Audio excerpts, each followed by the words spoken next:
বান্দা মনে রাখ কিংবা না রাখ, একদিন তোর নিঃশ্বাসটা বন্ধ হবেই হবে। বান্দা তুই মনে রাখ কিংবা না রাখ, একদিন তোর শরীরটা নিতর হতেই হবে। বান্দা তুই মনে রাখ কিংবা না রাখ, একদিন তোর শরীরে রং বেরঙের কাপড় ফেলে সেলাইহীন একটি কাফনের কাপড় সাদা তোকে পড়তেই হবে, পড়তেই হবে, পড়তেই হবে। বান্দা তুই মনে রাখ কিংবা না রাখ, একদিন তোকে আমার কাছেই ফিরতে হবে। ওয়া ইন্না ইলাইহি রাজিউন, ফিরতে হবে সেই মালিকের দিকে যে মালিক তোকে হাজার গুনাহ করার পরও রিজিক বন্ধ করে দেয় নাই, সেই মালিকের দিকে তোকে ফিরতে হবে। বান্দা ফিরতে হবে। বান্দা তুই আসতে চায় কিংবা না চা, তোকে একদিন আমার কাছে আসতে হবে। তোর রাজ্জাকের সামনে তোকে দাঁড়াতে হবে, তোর রহমানের সামনে তোর দাঁড়াতে হবে, তোর মালিকের সামনে তোর দাঁড়াতে হবে, তোর আজিজের সামনে তোর দাঁড়াতে হবে, তোর গফফারের সামনে তোর দাঁড়াতে হবে। সুবহানাল্লাহ, সুবহানাল্লাহ। বান্দা একদিন তোকে আসতে হবে। সে আশাটা যেহেতু আসতেই হবে, জেনে শুনে আয়, বুঝে আয়, যেন তোকে বাধ্য হয়ে আসতে না হয়।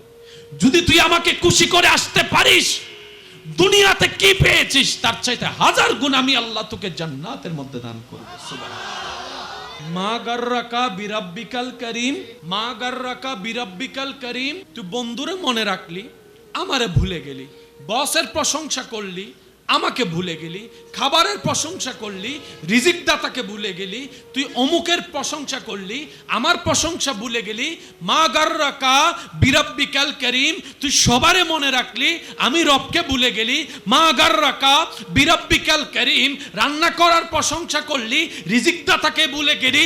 মা গাররাকা বিরাব্বিকাল করিম, ঘুম সুন্দর হওয়ার কারণে রুমের এসির তোষকের প্রশংসা করলি, আমি রব যে তোকে ঘুম দিলাম, আমি রবের কথা ভুলে গেলি। মা গাররাকা বিরাব্বিকাল করিম। ও বান্দা, একটু হোশ কর, একটু চিন্তা কর, সবাইরে মনে রাখলি, আমি আল্লাহরে ভুলে গেলি, আমারে ভুলে গেলি। তুই এমন কোন জিনিস তোর ইম্পর্টেন্ট হয়ে গেল যে আমি রব থেকে তোকে সরাই দিল? কিন্তু মনে রাখবি একদিন ইন্না লিল্লাহি ওয়া ইন্না ইলাইহি রাজিউন। এবার আমরা সবাই বললাম, আল্লাহ কি দিব তোমাকে? এত কিছু তুমি আমাদেরকে যোগ্যতার বাইরে দান করেছো। সত্যি করে একটা কথা বলেন তো, নেক আমল হিসাবে যদি রিজিক দিতেন, আপনি আমি পুরা মাস খাবার পাইতাম? গুনাহ দেখে যদি রিজিক কাটতেন, আপনি আমি এই দুনিয়াতে বেঁচে থাকতে পারতাম? তিনি এমন রব যিনি বিনা হিসাবে দান করেন। আর একটু জোরে বলেন না। এক আশেক বলে, আমি উনাকে গনে গনে কেন স্মরণ করব, যিনি গণাহীন ভাবে আমাকে দান করেন। আর একটু জোরে, আমি উনাকে গনে গনে কেন স্মরণ করব, যে রব আমাকে হিসাব ছাড়াই বেশুমার নিয়ামত দান করতে থাকেন, করতে থাকেন, করতে থাকেন। আমরা বললাম, আল্লাহ তোমাকে কি দিব? দিতে মন চাচ্ছে অনেক কিছু। রব বলে যে আমাকে দেওয়ার মতো ক্যাপাসিটি তোদের কাছে নাই। একটু কথা বলেন, কথা বলেন, আছে আছে? রব বলে আমাকে দেওয়ার মতো ক্যাপাসিটি তোদের কাছে নাই। আমরা বললাম, আল্লাহ তারপরও তো মন চাই তোমাকে কিছু দেওয়ার জন্য, তোমার জন্য কিছু করার জন্য। রব বলে যে তোর যদি এতই মন চায় তাহলে কর। আমরা বললাম, আল্লাহ কি করব? রব বলে যে আমি চোখে যখন যা দিব খুশি মনে সব গ্রহণ করিস বান্দা। এত আস্তে সুবহানাল্লাহ। রব বলে আমি চাই তোকে আমি যখন যা দিব, যতটুক দিব, তুই খুশি মনে সেটা গ্রহণ করবি। গ্রহণ করে হিসাব করিস না বন্ধু কি পেয়েছে, অমুকে কি পেয়েছে, তুলনা করিস না। আমি তোকে যা দিয়েছি সেটার উপর খুশি থাকবি, আর খুশি থেকে মন থেকে একবার আমার প্রশংসা করে আলহামদুলিল্লাহ বলবি। আমরা বললাম, আল্লাহ এই ছোট্ট কাজ রব বলে যে আগে ছোট্ট কাজটা করে দেখা, তারপরে বলি ছোট্ট কাজ কিনা। আশা করি আপনারা বুঝতে পেরেছেন আমি কি বুঝাতে চাচ্ছি। শুনতে সহজ, একদম সহজ কাজ, পানির চাইতে সহজ। আলহামদুলিল্লাহ বলে এটা আবার কি কঠিন। কিন্তু আমাদের জীবনে অর্ধেক সময় পার হয়েছে আলহামদুলিল্লাহ না বলে। রব বলে বান্দা যা দিব হা হুতাশ করিস না, খুশি থাকিস, আমার শুকরিয়া করিস। এবার আমরা বললাম আল্লাহ আমরা তো জানি, আমরা দেখেছি ভালো কিছু না করেও তুমি আমাদেরকে অনেক নিয়ামত দিয়েছ। এখন ভালো কিছু যেহেতু করছি, তুমি যে কিছু দিবা না সেটা আমার মন মানতে চাচ্ছে না। আমার মন বলছে তুমি এখনো কিছু দিবা। ইবাদত না করে যদি এতটুক দাও, ইবাদত করার পরে তো আরো বেশি দিবা মন বলে।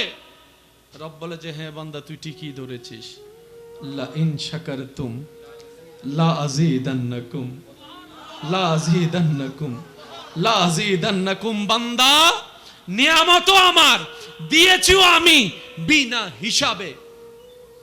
শুকরিয়া যদি করস, আমি আল্লাহ ওয়াদা করলাম লা আযীদান্নাকুম, যা নিয়ে খুশি হয়েছিস তা আমি বাড়াই দিবই দিবই দিব। এতটুক কথা যারা বুঝতে পেরেছেন তারা একবার বলেন মারহাবা। আপনি আমাকে 1 বোতল পানি দিবেন, আমি আপনাকে 2 বোতল দিব। কয় বোতল? কম না বেশি? এটাও বেশি। 3 বোতলও, 4 বোতলও। কিন্তু আল্লাহ তাআলা কি বলছেন দেখেন, লা ইন শাকারতুম, 10 টাকা পেয়ে যদি শুকরিয়া করো, লা আযীদান্নাকুম, আমি আল্লাহ বাড়াই দিব। কতটুক দিব এটা বলে নাই। সুবহানাল্লাহ, জোরে বলেন না। এবার বুঝতেছেন আল্লাহ কি দেয় না নাকি আমরা নিতে জানি না? আপনারা যেটা বলবেন আমি সেটা নিয়ে সামনে যাব। আমাদের রব কি দেয় না নাকি আমরা নিতে জানি না? দোষ কাদের? ব্যর্থতা কাদের? কমতি কাদের? রব বলে যে যা দিয়েছি যোগ্যতার বাইরে দিয়েছি তোকে, সুতরাং শুকরিয়া কর। যদি করতে পারিস দিল থেকে শুকরিয়া, লা আযীদান্নাকুম, অবশ্যই আমি বাড়াই দিব। দিব না? বলেন বলেন। তো বাড়াই দেওয়ার মধ্যে 1 গুণও হয়, 2 গুণও হয়, 3 গুণও হয়। আল্লাহ কত গুণ বাড়াই দিবা? রব বলে যে তোমার প্রেম যতটুক হবে, তোমার ভক্তি যতটুক হবে, তোমার আদব যতটুক হবে, তোমার মোহাব্বত যতটুক হবে, সেই তুলনায় আমি আল্লাহ বাড়াই দিতেই থাকবো, দিতেই থাকবো, দিতেই থাকবো। আমি আল্লাহ এবং আমার রসুল কারো বাকি রাখি না। একটা এই কথা আজীবন মাথায় রাখবেন, আল্লাহ এবং রসুল কারো কর্জ রাখে না, কারো গিফট বাড়াই দেয়। আপনি যদি আল্লাহকে আল্লাহর জন্য 10 টাকা দেন, আল্লাহ আপনাকে 100 দিবেই, এটা আল্লাহর ওয়াদা। নইলে তো বান্দকল আবার হোঁড়া মারে, আয় 1 লাখ টাকা দিয়ে দিন না মসজিদ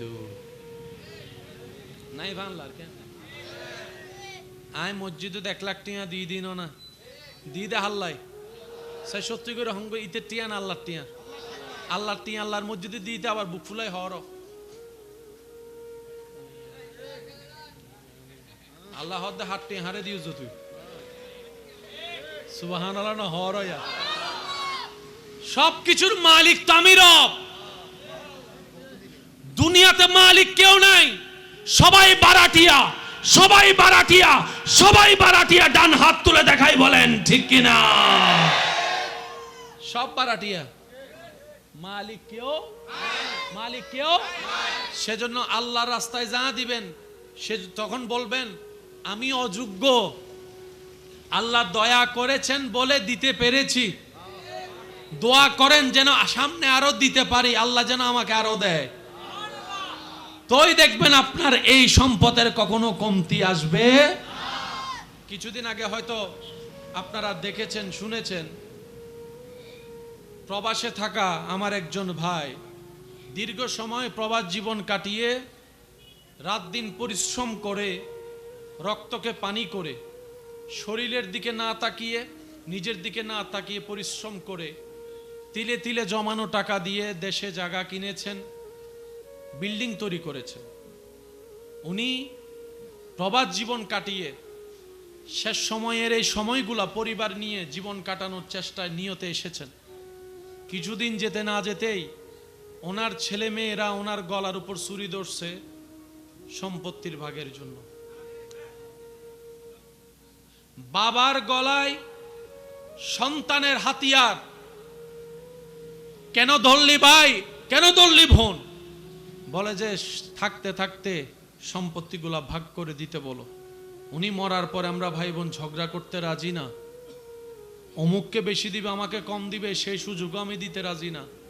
সন্তান হয়ে বাবার গলায় হাতিয়ার, অস্ত্র ধরছে বাবার গলায়। কার জন্য কি করলো? রক্ত পানি কার জন্য করলো? দিন রাত পরিশ্রম কার জন্য করলো? 10 মিনিট রোদে থাকতে পারে না সে মানুষটা প্রবাস জীবনে উত্তপ্ত গরম রোদের মধ্যে সময় কাটালো কার জন্য? ছেলে মেয়েদের মুখে একটু হাসি ফুটানোর জন্য, একটু সুন্দর কাপড় পরানোর জন্য। নিজে যা জীবনে কষ্ট সয়েছে ছেলে মেয়েকে সেই কষ্টের আঁচড় না দেওয়ার জন্যই তো এই কষ্ট সয়েছেন। আজকে বয়সের সূর্যটা অস্ত যাওয়ার সময় আসলো, ছেলে মেয়ে নাতি নাতনি নিয়ে একটু সময় কাটাবে সেই চিন্তাটাই হয়ে এসেছে, কিন্তু আর পূরণ হলো না। হাতের আঙ্গুল একটা ভেঙে দেওয়া হয়েছে, শরীরের মধ্যে গলার মধ্যে আঘাত দেওয়া হয়েছে, পিঠের মধ্যে বেতের আঘাত দেওয়া হয়েছে। এই সম্পদ লাভ কি? যে সম্পদে আপন সন্তান স্ত্রী পুত্র আপনকে শত্রু বানিয়ে দেয়। কথা বলেন ঠিক কিনা? সেজন্য আল্লাহর কাছে সম্পদ চাইবেন কিভাবে? আল্লাহ অতটুক সম্পদ দাও যতটুক সম্পদ আমি পেলে সচ্ছলতার জীবন নিয়ে পরিবারের সবাই নিয়ে তোমার দরবারে শুকরিয়ার সিজদা আদায় করতে পারবো। অতটুক সম্পত্তি তুমি আমাকে দান করো আল্লাহ। অতটুক সম্পত্তি দাও যে সম্পত্তি আমার আসলে আমার পরবর্তী প্রজন্ম কারো সামনে হাত পাততে না হয়, 2 হাত যেন তোমার দরবারে বারবার পাতে। অতটুক সম্পত্তি দাও আল্লাহ। অমন সম্পত্তি দিও না যে সম্পত্তির কারণে আমার রক্তের ছেলে মেয়েরাই আমার দুশ্মন হয়ে যাবে, ভাই ভাইয়ের দুশ্মন হয়ে যাবে। এমন সম্পদ দিও না। এক কথায় আল্লাহ আমাকে কল্যাণময় সম্পদ তুমি দান করো। জাগাও সম্পদ। জাগা কি? আপনাদের মনে কষ্ট হয়ে যাচ্ছে। জাগা কি? আমরা সবাই চিনি। টাকা কি? স্বর্ণ, বিল্ডিং, শরীরের সুস্থতা। কিন্তু এটা যখন অসুস্থ হয়, বলেন বলেন বলেন বলেন, আপনাদের এলাকায় এমন অনেকে আছে চিকিৎসা করাতে করাতে জায়গা, বিল্ডিং, ফ্ল্যাট বাড়ি, স্বর্ণ, তার মানে আসল সম্পদ, আর সে শরীরের দিকে খেয়াল না রেখে সম্পত্তি জোড়ানোর কাজে আমরা নেমে যাই। দিন শেষে দেখা যায় এই শরীর বাঁচাইতে গিয়ে অনেক ছেলে মেয়েরা তেমনও চিন্তা করে মইরাও গেছে, এই 5 জন হই আর গুণ ন হয়। অনেকে বলে মইরাও গেছে, নিজেও মরল, আমাদের সবকিছু মেরে গেল। আছে না নাই? সেজন্য আমি সবাইকে বলবো, অভিভাবক বৃন্দ যারা আছেন আমার আওয়াজ শুনছেন, আপনাদেরকেও বলবো, আজকে চেহারায় আপনি যেই রং দেখছেন 10, 15, 20 বছর পরে সেই রং আর থাকবে না। চুলের কালার পরিবর্তন হয়ে যাবে, দাড়ির কালার পরিবর্তন হয়ে যাবে, চামড়ার মধ্যে ভাঁজ চলে আসবে, আওয়াজের মধ্যে জড়তা চলে আসবে। আপনি খাবার আগের মতো খেতে পারবেন না, আবার আগের মতো সেই শক্তি নিয়ে আপনি দৌড়াতে পারবেন না। সূর্য অস্ত যাবে, জীবনের সূর্য। সেজন্য ওই সময়টা আসার আগেই আপনি নিজের জীবনের একটা ছাদ তৈরি করুন। আমার ভাই আমাকে বলবে 5 তলা বিল্ডিং আমি তৈরি করেছি, ছাদ আমার কি নাই, আবার কি ছাদ তৈরি করব? আমি বলবো ভাইয়া, আমি বলবো বোন, হয়তো আমি বুঝাতে ব্যর্থ হয়েছি। আমি সে ছাদের কথা বলিনি যে ছাদ আপনার সূর্যের আলো থেকে আপনাকে সেভ করে, বৃষ্টির দিনে বৃষ্টি থেকে আপনাকে সেভ করে। আমি সেই ছাদের কথা বলিনি, আমি বলছি এমন একটা ছাদ যে ছাদের নিচে আপনি অসহায় হয়ে পড়ে যাওয়ার পর আপনার ছেলে মেয়েরা আপনাকে মাথায় তুলে রাখবে। আর ইত্তাকুল্লাহ, আল্লাহর ভয়ের ছাদ। এই ছাদের পিলার হচ্ছে হুব্বে মুস্তাফা, নবীর প্রেম। নবীর প্রেমের খুঁটি দিয়ে আল্লাহর ভয়ের ছাদ যদি তৈরি করে সেখানে অবস্থান করতে পারেন, লিখে রাখবেন আপনার মরণ পর্যন্ত আপনার ছেলে মেয়ে আপনার সাথে বেয়াদবি করা তো দূরের কথা, চোখে চোখ তুলে পর্যন্ত তাকাবে না। এটাই আল্লাহ পাক দয়া করে ব্যবস্থা করে দিবেন। চিৎকার দিয়ে বলেন সুবহান। এবার আমার ইমানদার ভাইয়ের আওয়াজ দিয়ে বলুন, ইজ্জত দেওয়ার মালিক কে? আরেকটু জোরে বলেন, ইজ্জত দেওয়ার মালিক কে? আমাদের বর্তমান কিছু কিছু মা বাবা এমন আছেন, সন্তানকে দুনিয়াতে বাঁচার জন্য যা দরকার সব দেয়, কিন্তু কবরে ভালো থাকার জন্য। আশা করি আপনারাও আমার সাথে একমত হবেন। ABCD যত গুরুত্ব সহকারে ছোট্টবেলা থেকে মুখস্থ করানো হয়, আলিফ বা তা সা সেই গুরুত্ব দিয়ে পড়ানো হয় না। আরেকটু জোরে বলেন, স্কুল টাইম যদি সকাল 6:30টায় দেওয়া হয়, তারপরও দেখবেন আমার সেই ভাই বোনেরা ওই বাচ্চাদেরকে, নিষ্পাপ ছোট ছোট বাচ্চাদেরকে, যাদের শরীরের তুলনায় ব্যাগের ওজন 2 গুণ বেশি হয়, জোর করে ঠেলে ঠেলে উঠে, বাবা উঠো, আম্মু উঠো, কিন্টারগার্টেন। তো সকালবেলা একটু কোরআন তেলাওয়াত, টাইম নাই তো, বাচ্চারা একদম টাইম পায় না। সকালেও পড়া, স্কুলেও পড়া, বিকালেও পড়া, স্যারের কাছেও পড়া, রাতের কাছেও পড়া। না নামাজের টাইম আছে, না কোরআন তেলাওয়াতের টাইম আছে, কিন্তু কার্টুন দেখার টাইম। একটু কথা বলেন না, কার্টুন দেখার টাইম, দুষ্টামি করার টাইম, ফান করার টাইম, সব কিছুর টাইম।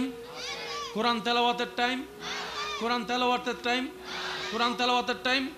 এবার আপনি বলবেন এটা ধর্মীয় কিতাব পড়লো কি না পড়লো কি? আমি বলবো ভাই শুনেন, প্রত্যেকটা ঘটনার পিছনেও ঘটনা থাকে, প্রত্যেকটা কারণের পিছনেও কারণ থাকে। কিছু কিছু বিষয় এমন এক কারণে 10 কারণ জড়িত। আমি আপনাদেরকে একটা শর্টকাট ভাবে বলি, তাহলে আপনারা বুঝতে পারবেন। একটা মাস আসলে মোটামুটি মানুষ গুনাহ কম করে। আমি বলবো না, আপনাদের যা ইচ্ছা তা বলেন। কোন মাস?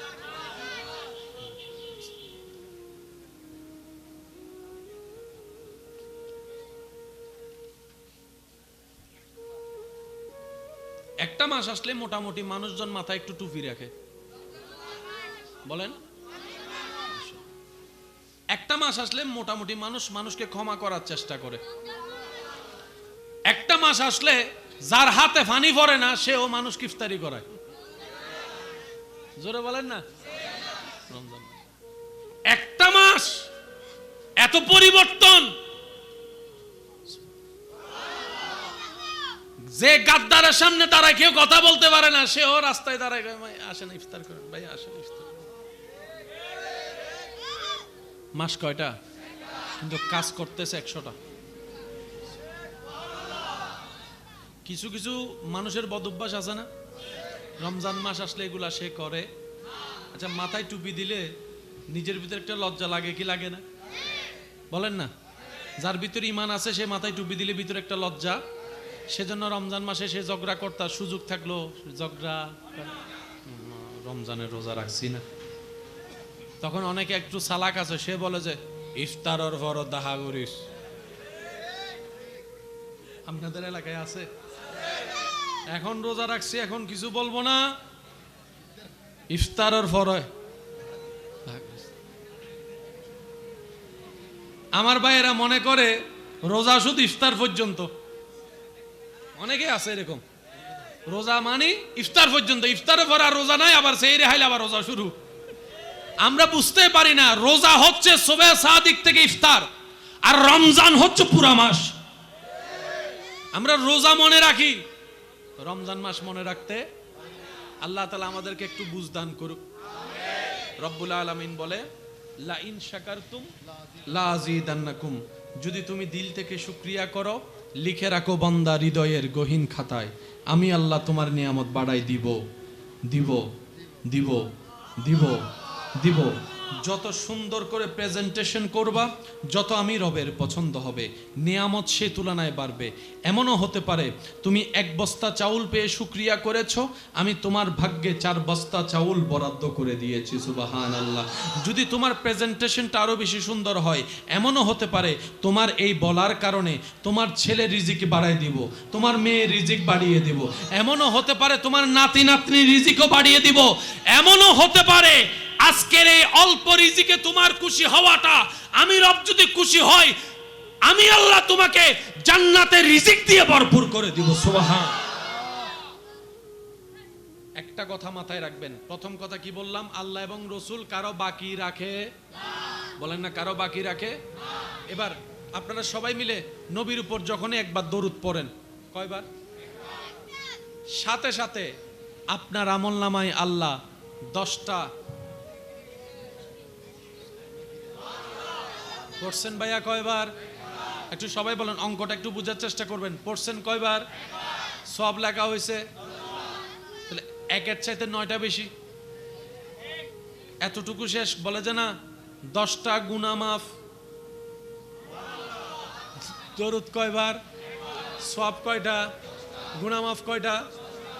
নবী বলে না এখনো শেষ হয় নাই, 10টা মর্যাদা আরো বাড়ায় দেওয়া হবে। তাহলে 1 পড়লেন 29 বেশি পাইছেন। সুবহানাল্লাহ বলবেন। ভাইয়া দরুদ পড়ছেন কয়বার? বেনিফিট আসছে 30টা, বেনিফিট আসছে। তাহলে একটা যদি কেটে দেন বাকি থাকে 29টা। একবার দরুদ 29টা ফায়দা। এই সুযোগ আছে না নাই? একজনের জন্য না সবার জন্য? তারপর আপনি দেখবেন দরুদ পড়ার পরিবেশে বসার পরও অনেকের মুখ খুলে না। খেয়াল করছেন এটা? এখনো দেখবেন আপনারা, এখনো যদি পড়েন অনেকের মুখ খুলবে না, খুলবে না। আমার ভাই মনে করে আমি তো পড়ি নাই, আমি বলবো না আপনি পড়েন নাই না, শয়তান আপনাকে মুখে খুলতে দেয় নাই, আপনি যেন নিয়ামত থেকে বঞ্চিত হন। কথা বলেন ঠিক কি না? সেজন্য ইমানদার হয় নেকির কাজে ইচ্ছা মতো প্রতিযোগিতা করবেন। নেকির কাজে প্রতিযোগিতা, হিংসা নিয়ে দুনিয়াবি কাজে যে প্রতিযোগিতা করে আমরা সময় নষ্ট করছি, এটা আমাদের ওয়েস্ট অফ টাইম। সময় নষ্ট ছাড়া আর কিচ্ছু নয়। কথা বলেন ঠিক কিনা? এবার মন খুলে যার যত শক্তি আছে একবার দরুদ শরীফ পড়েন। আল্লাহুম্মা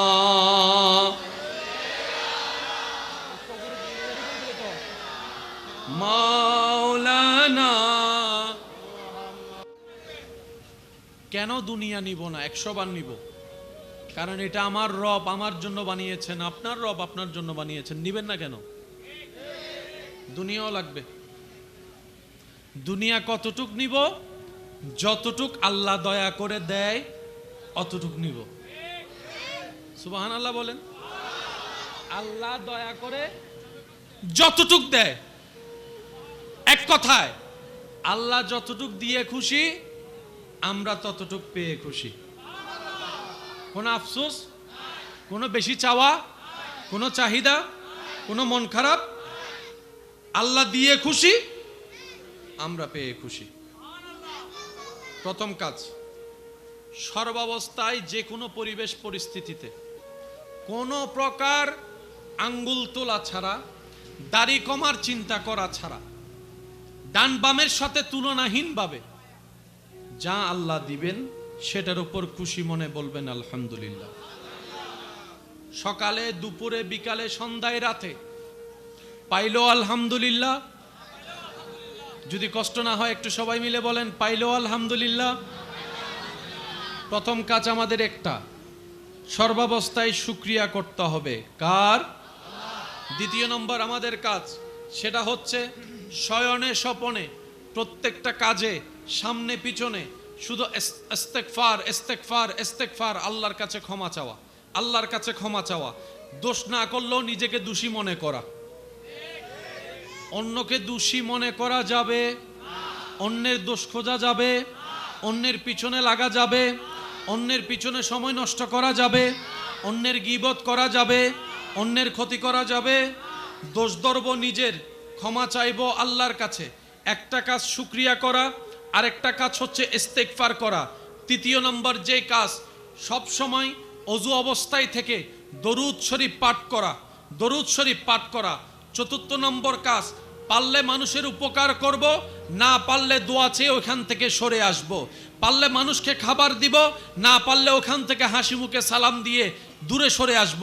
কারো কোনো ক্ষতি করা যাবে, কোনো সৃষ্টিকে অন্যায়ভাবে কষ্ট দেওয়া যাবে, কারো চোখের পানির কারণ হওয়া যাবে, কারো কষ্টের কারণ হওয়া যাবে। চতুর্থ নম্বর কাজ শেষ করলাম। পঞ্চম নম্বর কাজ, নিজের ভাবে নিজে চলা। প্রত্যেকটা কদম সামনে দেওয়ার আগে নিজের মনকে একবার প্রশ্ন করা, আমি কাজটা করলে আমার আল্লাহ খুশি হবে তো?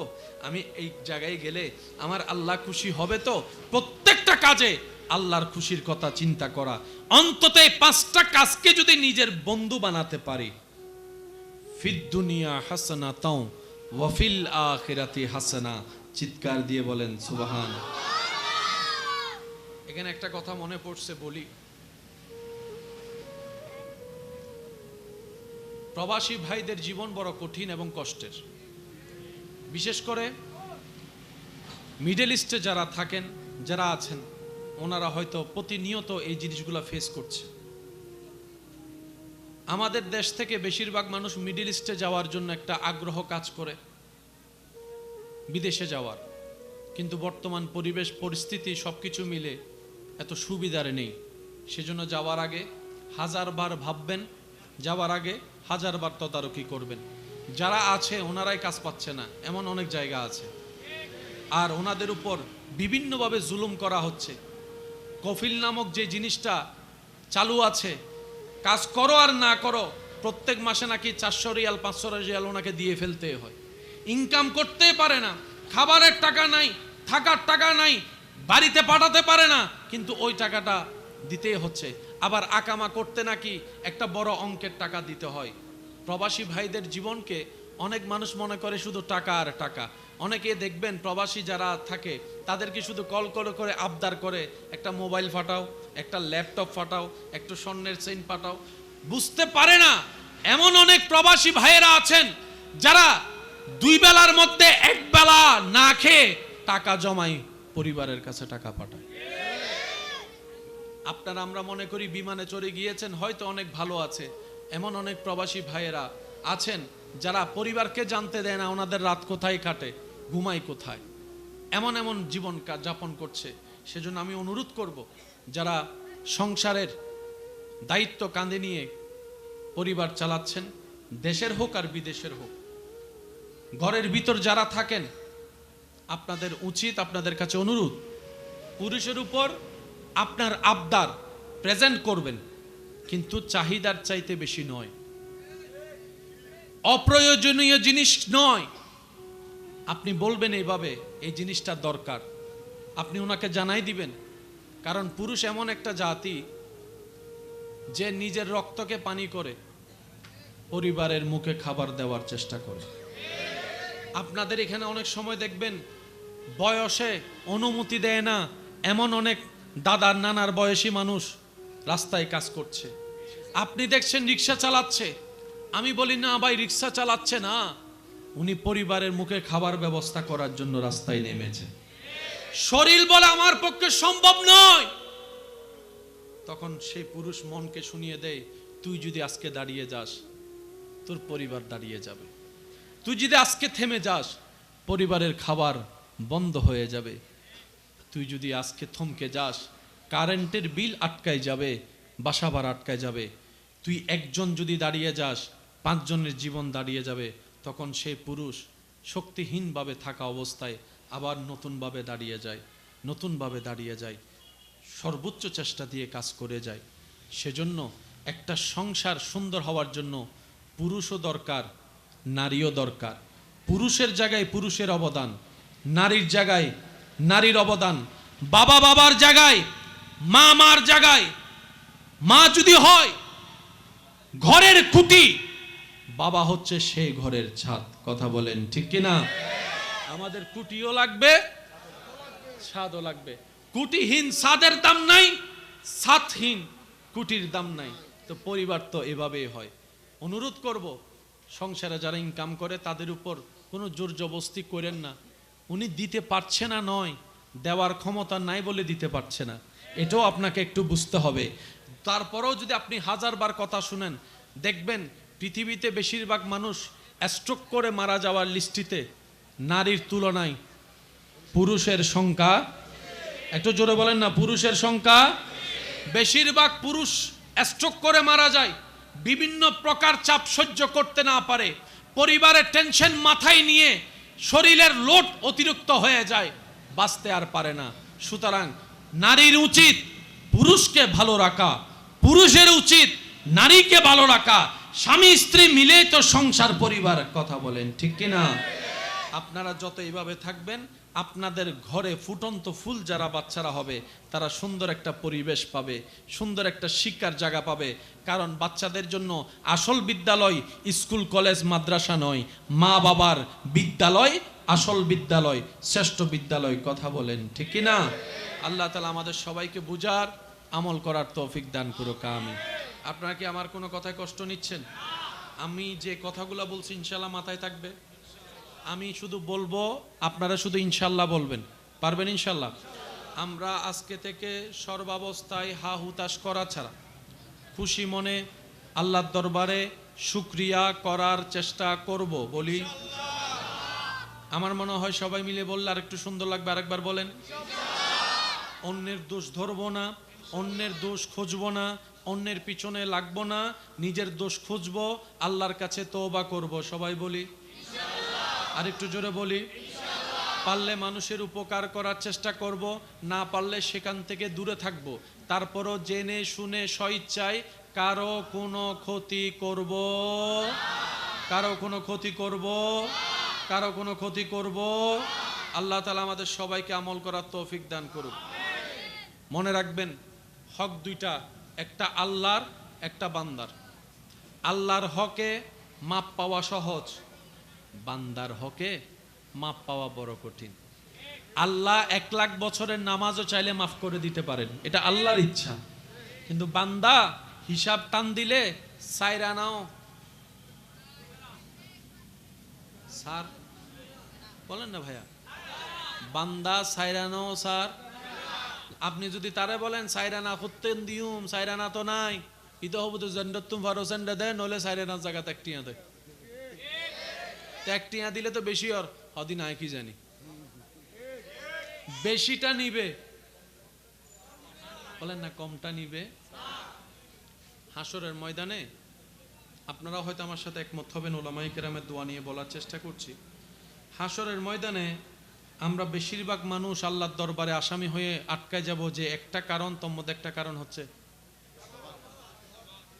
যা ইচ্ছা যেমনি ইচ্ছা যেভাবে ইচ্ছা বলি। আমরা অনেক সময় মনে করি কাউকে কিছু শুনাই দিতে পারলেই জিতে গেছি আমি। কাউকে যদি দেখেন আপনার কথা শুনে বোবা হয়ে আছে, চুপ হয়ে আছে, মাথা নিচু করে আছে, কিংবা স্থান ত্যাগ করে অন্য জায়গায় চলে গিয়েছে, শ্রদ্ধার সাথে বলি, মনে রাখবেন সর্বদা উনি ভয়ে যায় নাই, উনি ভয়ে যায় নাই, উনি পরাজিত হয় নাই। উনি নীরব হয়ে সাইড কেটে চলে গিয়েছেন, কিংবা মাথা নিচু করে চুপ করে আছেন। উনি চাচ্ছেন আপনি মনে কষ্ট পান, না হয় জবান ওনারও আছে, মুখ ওনারও আছে, যে কথা যে লেভেল আপনি বলেছেন সেই শব্দের ডিকশনারি হয়তো আপনার চাইতো ভারী ওনারও আছে, কিন্তু উনি চাচ্ছে না ওনার মুখের সে তলোয়ারের আঘাতটা আপনার হৃদয়কে ক্ষত বিক্ষত করুক, সবার সামনে আপনার ইজ্জত কমে যাক, আপনি অপমানিত হন। চাচ্ছে না বলেই চুপ করে আছে, উনি চাচ্ছে না বলেই নীরব হয়ে আছে। আর এইদিকে উনি ধৈর্য ধরে নীরব হয়ে আছে, ওদিকে ওনার পক্ষ থেকে আল্লাহ ফেরেশতা দিয়ে উত্তর দেয়া হবেন। সুবহানাল্লাহ। মনে রাখবেন প্রিয় ভাই, মুমিন বান্দার ডিকশনারিতে লস বলতে কোনো শব্দই নেই। মুমিন বান্দার ডিকশনারিতে লস বলতে কোনো শব্দই নাই। মুমিন বান্দা কাটার ব্যথা পাইলো গুনাহ মাফ হয়ে যায়। মুমিন বান্দা উপবাস থাকলো আল্লাহ তাআলা রিজিকে বরকত এনে দেয়।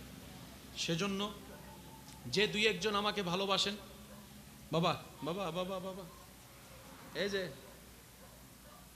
যে দুই একজন আমাকে ভালোবাসেন আবদার করে বলে যাচ্ছি, যদি পৃথিবীতে শান্তির নিঃশ্বাস নিতে চান তাহলে আমল করার চেষ্টা করবেন। আল্লাহ তৌফিক দান করুন।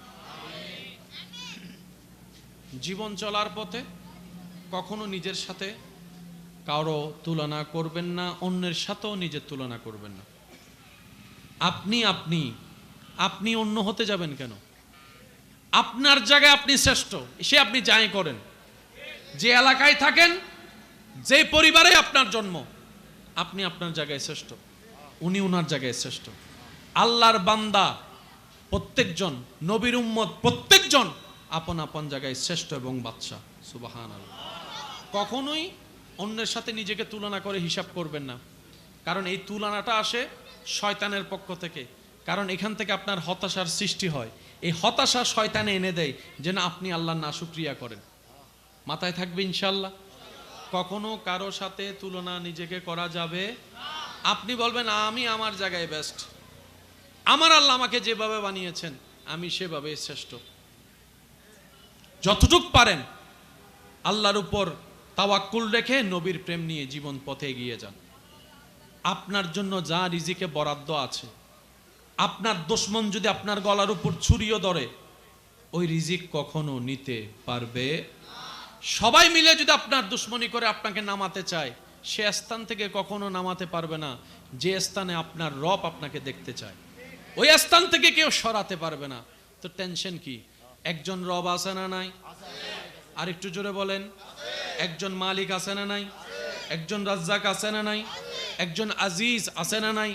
একজন গফফার আছে না নাই? একজন মালিক আমাদের আছে না নাই? তিনি দেখে কি দেখে না, শুনে কি শুনে না, জানে কি জানে না, বুঝে কি বুঝে না? এরকম একজন রব থাকতে আমাদের আর টেনশন করার দরকার। রবের উপর তাওয়াক্কুল রাখবেন, নবীর প্রেম আদব অন্তরে রাখবেন, সর্বোচ্চ পরিশ্রম দিয়ে সামনে এগোনোর চেষ্টা করবেন। দেখবেন আপনার জন্য প্রত্যেকটা পথ যারা বন্ধ করে দিয়েছিল, আপনার সেই ধৈর্যের কারণে আপনার রব আপনার জন্য তার চাইতে বেশি দরজা খুলে দিবেন, রাস্তা খুলে দিবেন। বলেন না সুবহানাল্লাহ। আল্লাহ তাআলা আমাদের সবাইকে কবুল করুক। আর একটু জোরে বলেন। এখানে একটা কথা বলি, এটা বর্তমান সময়ে বলা দরকার বলে আমি মনে করছি, সেজন্য বলছি। আমার অনেক ভাই বোনেরা মনে করে আমি নামাজ পড়ি, রোজা রাখি, জিকির করি, তাহাজ্জুদ করি, আমার সমস্যা তো শেষ হচ্ছে না, আমার বিপদ কাটতেছে না, আমার চাওয়া পূরণ হচ্ছে না। আমি শ্রদ্ধার সাথে বলি, ইবাদত যা করবেন কোনো কিছু পাওয়ার আশায় করেন না, শুধু একমাত্র রবকে খুশি করার আশায় পড়বেন। আপনি এটা মনে করবেন না আমি নামাজটা পড়বো গোল্ডেন এ প্লাস পাবো। আল্লাহর ওয়াস্তে এই চিন্তা অন্তরে রাখেন না। আপনি বলবেন আমি আমার রবকে খুশি করার জন্য পড়বো, এবার আমার রব খুশি হয়ে জানা দেয়, আমার রব খুশি হয়ে জানা দেয়। আমার নির্দিষ্ট কোনো চাওয়া নাই, কারণ আমি আমার ভালো যতটুক জানি তার চাইতে বেশি আমার আল্লাহ জানে। সবচাইতে বড় কথা, আপনি আপনাকে যতটুক ভালোবাসেন তার চাইতে 1000 গুণ বেশি আপনার রব আপনাকে ভালোবাসে। আপনি আপনার ভালো আর কদ্দুর জানেন? অনেকে তো ভালো মনে কইরা ফালাই বিয়ে করছিল, তো চুপ করি থেকে দিয়া এনে মুসকি মুসকি আসেননি কিছু নহর। অনেকে ভালো মনে কইরা পালাই বিয়ে করে না, 6 মাস বাদে হদে আয় কি গইলাম। আছে না ভাই? আছে না? বলেন না আছে না? এখানে অনেক দোকানদার আছে ঝগড়া কইরা যুদ্ধ কইরা দোয়ানি লইম দে ইয়ে নারা দম ভরি বুদে লই 6 মাস বাদে হতে লাভ নাই। বুঝতে পারছি? মনে রাখবেন, রিজিক কোনো নির্দিষ্ট কাজের মধ্যে নাই, আজীবন মাথায় রাখবেন। আপনি মনে করছেন যে আমাকে বিসিএস ক্যাডার হতে হবে, চেষ্টা করেন, হলে হলেন, না হলে নাই। বিসিএস ক্যাডার না হলে যে আপনার রিজিক বন্ধ হয়ে যাবে বিষয়টা তো তা নয়। সূরা হুদের 6 নম্বর আয়াত আল্লাহ পাক বলেন, ওয়ামা মিন দাব্বাতিন ফিল আরদে, এই আরদে, এই জমিনের মধ্যে যত প্রাণী আছে সবার রিজিকের দায়িত্ব আমি আল্লাহ নিলাম। সুবহান। তা আপনার রিজিকের দায়িত্ব কার? তো সুতরাং আপনার টেনশন করার দরকার নাই। তো আপনি শুধু শুকরিয়া করেন, ইস্তেগফার করেন, যতটুকু পারেন সৎ থাকেন, ইবাদত করার চেষ্টা করেন, নবীর আদব প্রেম নিয়ে চলতে থাকেন। আপনার রিজিক আপনার আল্লাহ পৌঁছায় দিবে, যেখানে আপনি থাকেন সেখানেই পৌঁছায় দিবে। সুবহান। আমার কথা কি আপনারা বুঝতে পারছেন? কোন নির্দিষ্ট কাজের মধ্যে কোন রিজিক, এটা আল্লাহ যার কাজের মধ্যে যা রেখেছেন সেটা আপনি পাবেন। মনে থাকবে ইনশাআল্লাহ। ইবাদত করব একমাত্র কার খুশির জন্য? এবার উনি খুশি হয়ে যা দেন আমরা সেটাই আলহামদুলিল্লাহ হিসেবে গ্রহণ করব। রাজি আছি ইনশাআল্লাহ?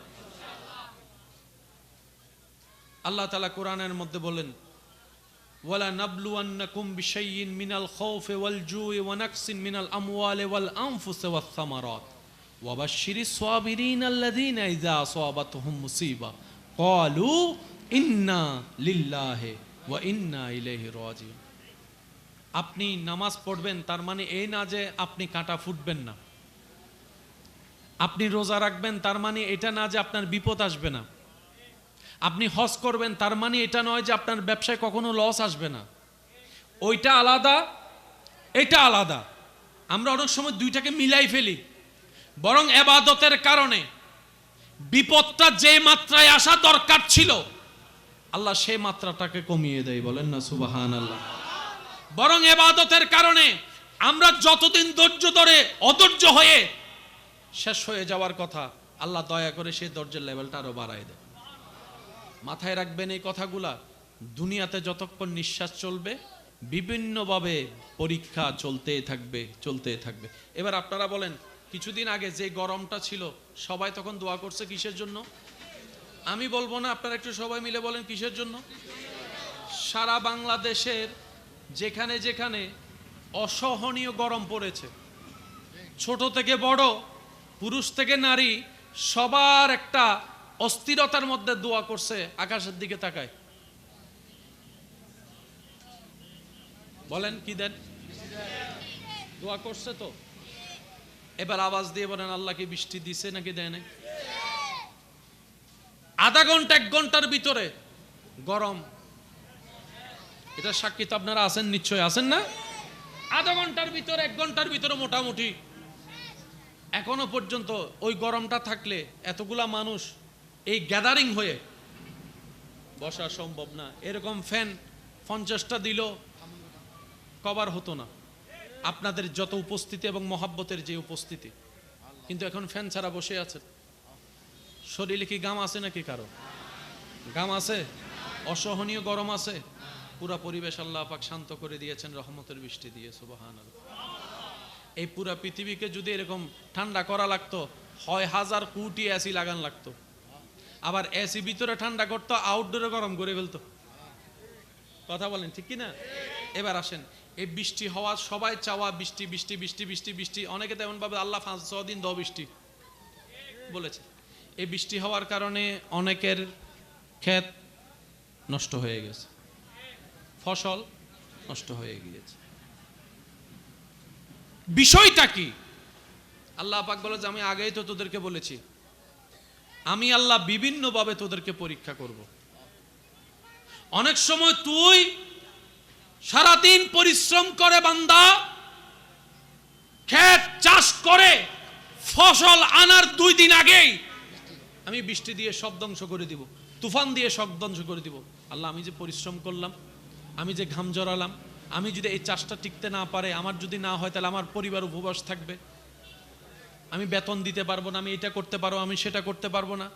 রব বলে যে আমি সব জানি, আমি দেখতে চাই 1000 কষ্ট দেওয়ার পরও কে আমি রবের হয়ে থাকে, কে আমি রবের হয়ে থাকে, কে আমি রবের হয়ে থাকে, আমি সেটা দেখতে চাই।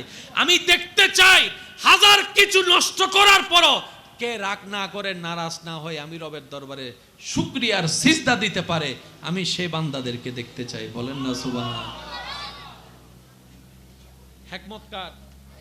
এবার আপনারা একটু সিদ্ধান্ত নেন, যার জায়গা সে যা মন চায় তা করতে, বলেন না? যার মোবাইল সে যা মন চায় তা করতে, যার গরিব তার যা মন চায় তা করতে।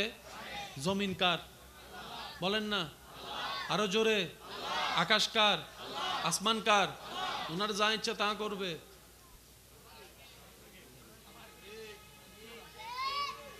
আমাদের নাক গলানোর কোনো কিছু।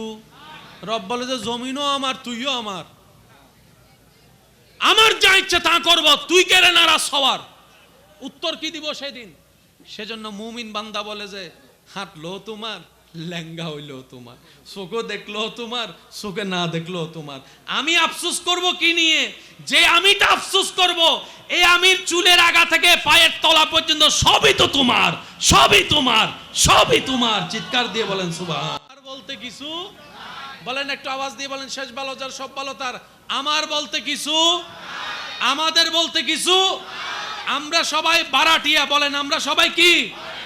সেজন্য ইবাদত করব শুধুমাত্র আল্লাহর খুশির জন্য। পাইলো আলহামদুলিল্লাহ। কিন্তু এতটুক জানি, আমরা এমন একজন রব পেয়েছি যিনি না চাইতো অনেক কিছু দেন, যিনি আমরা না চাইতো অনেক কিছু দেন। চাওয়ার মতো চাইতে জানলে হয়তো এমন ভাবে দিবেন রাখার জায়গাও হবে। আল্লাহ তাআলা আজকের এই আয়োজনকে কবুল করুক, আমিন। শাহ সুফি হযরত সৈয়দ মনিরুল্লাহ শাহ রহমতুল্লাহ আলাই আল্লাহর এই বিধানগুলা মেনে শরীয়তকে আমল করে, নবীর তরিকতকে লালন করে, মানব সেবা করে আল্লাহর ওলির স্থানে পৌঁছেছেন। আল্লাহর রহমতে কথা বলেন ঠিক কিনা? ওনার নামে এখানে অনেক মানুষ আছে পুরো এলাকায়। মনির নামর কেউ নাই? মাতো না বাজে আয় মনির আর ইবে মনির এক না? আয় অলদি গুনাগার, ই বললে আল্লাহ ওয়ালা। তো শিক্ষিত অশিক্ষিত হনদিন বরাবর, ও মাতো না বাজে। শিক্ষিত অশিক্ষিত কখনো বরাবর, জাহেল আলেম কখনো বরাবর, সাধারণ বান্দার বলি আল্লাহ কখনো বরাবর। ওনারা ওনাদের মকাম অর্জন করেছেন ঘাম ঝরায়, রাতের ঘুম হারাম করে, রাগ কন্ট্রোল করে, হিংসা কন্ট্রোল করে। তো ওনাদের তো সম্মান প্রাপ্য আছে না নাই? আমরা যেন সেই সম্মান দিতে পারি। আল্লাহ তাআলা আমাদের সবাইকে তৌফিক দান করুক, আমিন। আমরা এখন সবাই আদবের সহিত কিয়ামে দাঁড়াবো। আপনাদের জন্য মাহফিল কমিটির পক্ষ থেকে কিছু মেহমানদারির ব্যবস্থা সুন্দর করে ছবির মাঝখান দিলে হাসিল করে ইহার বাহক চাহিবা মাত্র দিতে আছে না? আছে না? আরো জোর হনা আছে না? এবার অনেক জায়গা টাকা কিনিয়ে যেতে করে কেন বান্য সরকার হতে দেয়। হ্যাঁ হলে দিন আর বদ দিন না জায়গা নইদুম সরকার দেখানোর নিচে দিউম,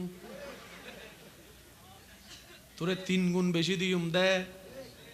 ভুল হয় ফানলার কেন? হগুন ভাই হগুন। ইয়েন যত সহজ লাগে প্রজেক্ট দিন এত সহজ নো আসিল, অনেকটি আপ গিয়েন দে। একটা কথা মনে রাখবেন, যে রবের হবে সবকিছু তার হবে। সুবহানাল্লাহ বলতে থাকি। যে রবের হবে সবকিছু তার হবে। আমরা খুঁজেও যা পাই না, রবের বন্ধুদেরকে রব তার চাইতে আরো 1000 গুণ বেশি দান করেন। সুবহানাল্লাহ। আমরা পাই না কেন? আমরা পাওয়ার মতো উপযুক্ত এখনো হতে পারিনি। আমরা পাই না কেন? পাওয়ার মতো চাওয়া আমরা চাইতে জানিনি। আমরা পাই না কেন? পেলেও হারাই ফেলি কেন? আমরা আপন রবের সাথে সম্পর্ক না করে দুনিয়ার সাথে সম্পর্ক করেছি। যেই দুনিয়াতে আছে ধোঁকা, বাটপারি, বেঈমানি ছাড়া আর কিচ্ছু নাই। কথা বলেন ঠিক কিনা? বাবা একটু মনোযোগ দিবেন।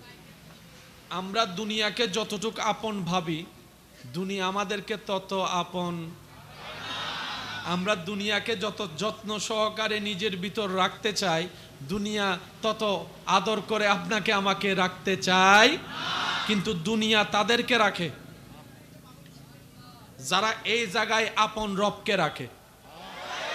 সুবহানাল্লাহ জোরে বলেন। দুনিয়া তাদেরকে সম্মান দেয় যাদের এই হৃদয়ে রবের প্রতি ইজ্জত আছে। দুনিয়া তাদেরকে মূল্যায়ন দেয় যারা দুনিয়াতে সমস্ত কিছুকে বাদ দিয়ে রবের কাজকে মূল্যায়ন দিয়েছে। রব্বুল আলামিন বলে, কুল কায়নাত আমার, সৃষ্টিকর্তা আমি। সুতরাং বান্দাদের ভিতরে যে হবে আমার, আমি আল্লাহ আমার সৃষ্টিকে তার করে দিব। রব্বুল আলামিন কোরআনের মধ্যে বলে, আলা ইন্না আউলিয়া আল্লাহ লা খাউফুন আলাইহিম ওয়ালা হুম ইয়াহজানুন। চিৎকার দিয়ে বলেন সুবহানাল্লাহ। এবার আপনারা একটু সিদ্ধান্ত নিয়ে আমাকে বলুন, ইসলাম কি জানা বেশি দরকার না বোঝা বেশি দরকার? এবার আসেন, আমাদের এই দেহটা সৃষ্টি করেছেন কে? বাবা একটু মনোযোগ আছে আপনাদের? নাকের ভিতর পশম। আমার অনেক ভাই বোনেরা বিরক্ত হয়ে যায়, আছে না? বিরক্ত। বিজ্ঞান বলে তোমার নাকে যদি পশম না থাকতো, তোমার ফুসফুস, শুনি না আরো জোরে। আমার বিজ্ঞানের ছাত্র ভাইয়েরা বোনেরা যদি থাকেন একটু মনোযোগ দিয়ে শ্রবণ করবেন। আল্লাহ অহেতুক কোনো কিছুই সৃষ্টি করে না। আল্লাহর প্রত্যেকটা সৃষ্টিতে বিশেষ কিছু কারণ থাকে। নাকের ভিতর পশম আছে না নাই? এবার সব সময় কি আপনি মাস্ক লাগাতে পারেন? সম্ভব? এবার আপনার এই জায়গায় দুলি আছে না নাই? রাস্তার দুলি, গাড়ির দুলি, কাজের দুলি, ময়লার দুলি, হাজার কিছু আপনার নিঃশ্বাসে ভিতরে ফুসফুসে যাচ্ছে কি যাচ্ছে না? এবার আল্লাহ তাআলা কি করলেন? আপনার নাকের ভিতরে পশমের ব্যবস্থা করে দিয়েছেন। এই পশমগুলা যতগুলা ধুলি আসে সবগুলাকে ঢুকতে দেয় না, পশমে আটকায় যায়। সুবহানাল্লাহ জোরে বলেন। এবার এরপরও কিছু ঢুকার সম্ভাবনা আছে না নাই? এবার আল্লাহ তাআলার নাকের ঠিক গোড়ার মধ্যে কিছু লিকুইড জাতীয় জেলের ব্যবস্থা করেছেন। ওই জেলগুলো আপনার সেই ধুলিকে আর ভিতরে যেতে দেয়। এবার আপনাদের শর্টকাট ভাবে বললে বুঝতে পারবেন। করোনাকালীন সময়ে ডাক্তার আমাদেরকে বারবার একটা পরামর্শ দিয়েছে, হাসি আসলে কি করো? ভাই আপনারা বলেন না, হাসি আসলে কি করতে হয়? মাস্ক না থাকলে বলছে? একটু বলেন না, বলছে? শুনছেন? ডাক্তার মহোদয় আপনি আমাকে এরকম করতে বললেন কেন? বলে যে হাসির মাধ্যমে যেটা নিঃশ্বাস বের হয়, এই নিঃশ্বাসে শুধু বাতাস বের হয় না, তোমার নাকে জমে থাকা রোগগুলা বের হয়, জীবাণুগুলা বের হয়, অসুখগুলা বের হয়। সেটা যদি তুমি হাত না দাও, বাতাসের সাথে আরেকজনের নাকে গিয়ে লাগবে, সে অসুস্থ হয়ে যাওয়ার সম্ভাবনা আছে। বর্তমান ডাক্তার বলে হাসি আসলে নাক ঢেকে রাখো, হাসি আসলে মাস্ক পরে রাখো, হাসি আসলে মুখ ঢেকে রাখো, যাতে তোমার সেই হাসিটা অন্যের কোনো কষ্টের কারণ না হয়। বিজ্ঞান এখন বলছে নাকের হাসি থেকে রোগ ছড়ায়। একই তত্ত্ব 1450 বছর আগে আল্লাহ তাআলা কামলিওয়ালা মদিনাওয়ালা দয়াল নবী দিয়ে বিশ্ববাসীকে জানাই দিয়েছেন, হাসি আসলে মুখের সামনে হাত রেখে দাও। চিৎকার দিয়ে বলেন। এবার বলেন, বেঁচে থাকার জন্য নিঃশ্বাস নেওয়ার দরকার আছে না নাই? এই নিঃশ্বাসের ভিতর দুল জীবাণু আছে না নাই? প্রথম প্রোটেকশন পশম, দ্বিতীয় প্রোটেকশন আপনার সেই জেলগুলা। এবার এরপরও যখন নিঃশ্বাসটা আপনি জোর করে টেনে নিচ্ছেন, ডাইরেক্ট সেই নিঃশ্বাস ফুসফুসে যায় না, মাঝখানে একটা ফিল্টার মেশিন আছে। সুবহানাল্লাহ। আর কেন জোরে হন না জানো? মাঝখানে একটা ফিল্টার মেশিন। এবার আওয়াজ দিয়ে বলুন, আপনার নিঃশ্বাসকে পরিষ্কার করে ফুসফুসে দেওয়ার জন্য মাঝখানে যিনি ফিল্টার মেশিনের মতো এত টেকনোলজিক্যাল বিষয় ব্যবহার করেছেন, আওয়াজ দিয়ে বলুন তিনি কে? আল্লাহ। সুবহানাল্লাহ, সুবহানাল্লাহ, সুবহানাল্লাহ। এবার আপনি নিঃশ্বাসটা নিলেন, গরম না ঠান্ডা? যখন ফেলেন একটু হাত দিয়ে দেখেন, আরো দেখেন। আল্লাহর কুদরত দেখার ইচ্ছা আছে না? একটু দেখেন না, মুখেরটা দেখেন। নিঃশ্বাস নাকেও নেওয়া যায়, কিন্তু আপনারা নেন কি দিয়ে? কি দিয়ে? মুখ দিয়ে 5 মিনিট নিঃশ্বাস নিয়ে দেখান।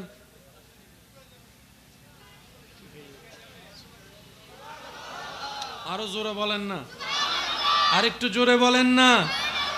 মুখ দিয়ে নিঃশ্বাস নিলে খাবার বন্ধ হয়ে যাবে, মুখ দিয়ে নিঃশ্বাস নিলে পানি খাওয়া বন্ধ হয়ে যাবে। সেজন্য যতবার পানি খাবেন দেখবেন অটোমেটিক আপনি না চাইলেও নিঃশ্বাস বন্ধ হয়ে যায়। আর যদি নিঃশ্বাস নেওয়া এবং খাওয়া একসাথে হয় তখন দেখবেন এটা নাই মুডি। আমি কি বুঝাতে পারছি আপনাদেরকে কথা? নিঃশ্বাস নেওয়া আলাদা, খাবার খাওয়া আলাদা। এই টেকনোলজি সৃষ্টি করে দিয়েছেন তিনি কে? আর একটু জোরে বলেন তিনি কে? এবার আসেন, খাবার খাওয়ার সময় জিহ্বা দরকার আছে না নাই? এই জিহ্বার মধ্যে একটা লালা আছে না নাই? সেজন্য বেশি জাল লাগলে হই তো ইন্ন হওয়ারও কিছু, বেশি জাল লাগলে লালা, আপনি দেখবেন বেশি যখন ঝাল লাগে আপনার মুখের লালাগুলো একটু জমাট হয়ে যায়, ভারী হয়ে যায়। খেয়াল করে দেখবেন, যত লালা ফালাই দিবেন জাল তত।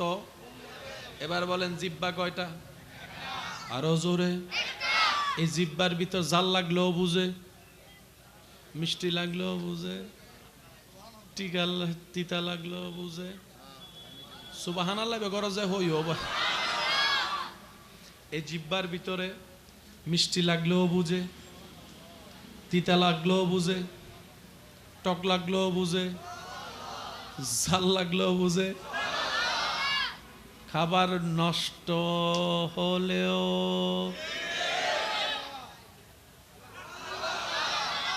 আমি শুনি না আরো জোরে। একটা মাত্র।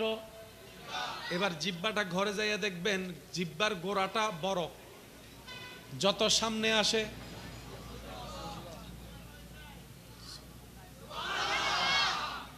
জিহ্বার গোড়াটা, মাথাটা। এবার সে জিহ্বা যখন আপনি খাবার মুখে দেন, বেঁচে থাকার জন্য তো খাবারের দরকার আছে না নাই? এবার খাবারের ভিতর অনেক রকম খাবার আছে না নাই? একটু জোরে বলেন। নরম খাবার, শক্ত খাবার, হাড্ডি খাবার, চর্বি খাবার, শাক খাবার, গোস্ত খাবার। আপনি যখন খাবার মুখে দেন, আজকে খাবার পরে দেখবেন অটোমেটিক আপনার যে খাবারের জন্য যে দাঁত দরকার, আপনার জিহ্বা অটোমেটিক খাবারকে সেই দাঁতের নিচে নিয়ে যায়। আজীবন খেয়ে গেছেন, হয়তো খেয়াল করার সময় পান নাই। সামনে দাঁত আছে না নাই? এবার বলেন, যখন হাড্ডি চাবান, সামনের নাকি পিছনের?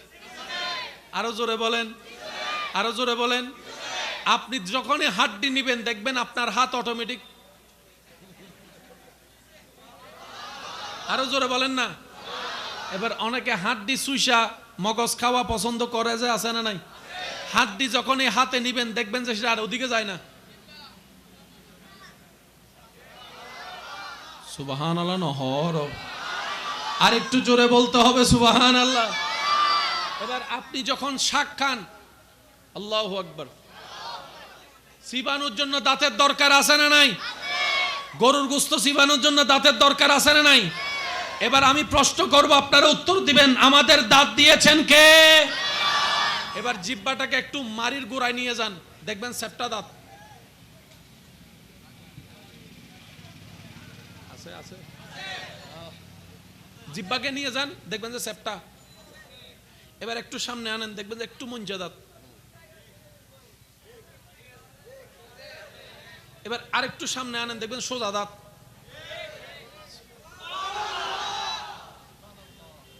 কুকুরের দাঁত দেখছেন? সিংহের দাঁত, ছাগলের দাঁত, গরুর দাঁত, গরুর দাঁত। এবার আমাদের ভিতরে গরুর দাঁতের মতো দাঁত আছে না নাই? আবার সিংহের দাঁতের মতো দাঁত আছে না নাই? আল্লাহ আমাদেরকে সোজাও দিলা, সেপ্টাও দিলা, কোনাও দিলা। ব্যাপার কি? রব বলে যে শাকও খাইতে হবে, হাড্ডিও চাবাইতে হবে, গোস্তও ছিটতে হবে। তোদের দাঁতকে আমি আল্লাহ এমন ভাবে বানিয়েছি, আমি আল্লাহ যত প্রকার খাবারকে হালাল করেছি, ওই হালাল খাবার মতো তোদের দাঁতও ব্যবস্থা করে দিয়েছি।